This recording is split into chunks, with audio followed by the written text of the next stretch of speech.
Hello friend welcome back to my mini blog. आज सकाळ उठिला बेलू सेटा आउ सकाळ होई नथिला बाजी सेले दिनर दी बहर जेतु आज सटरडे थिला झाड़ू पोछा सब तक मते ही करिया को पड़िला। तो मु भाबिली निजर सेल्फ केयर ने भी बस सेई टाइम रे आसिला ऑफिस रु फोन मीटिंग पई जोटा सुनी मो मुंडो पूरा टीण होई गलो। तापरे मोर बहुत सारा प्लानिंग थिला एबे सब किछि भी हेई परिबनी। मु डे सब सफा करके छात पर सुखई देली। बहुत दिन हबो जॉब लाइफ रे एते टेंशन जोगु मांग सहित भलरे कथा ही पानुतली खाऊ खाऊ तांको सहित टे कथा ही गली। भाबितली जे सैटरडे संडे तो छुट्टी रहउछे दिन हबो बाहर को जाइनी।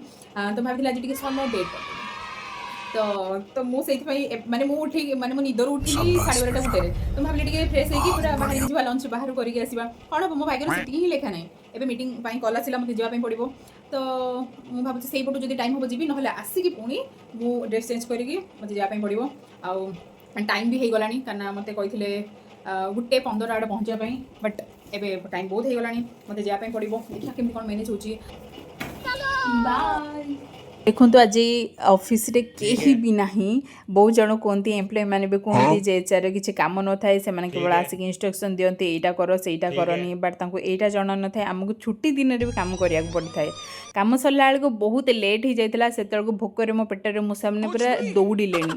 आउ जदि आप वन्स दिल्ली ट्राफिक रे फसी जाउछंती सेटा पुणी जदि आप एम्बुलेंस रे भी फसी जाउछंती आपन जीवन रे शेष निश्वास नउतबे सेही निश्वासटा भी पुणी आपन से एम्बुलेंस रे ही हरिया को पड़िबो। तापर मु जाई पहुंचाइथिली ओरिओम ए भोकरे गोटे सब मो पार्टी रे पसुनी आपन जोटा पढ़िया कथा सेटा पढ़ी दियंतु। तांकर पूरा ओडिया और बेंगली स्टाइल रे डेकोरेशन हेइथिला। सेठी ओडिया और बेंगली बुक भी थिला। मु सेठी ऑर्डर करथिली स्टीम राइस आउ भेक्टी माछ पत्र पोड़ा।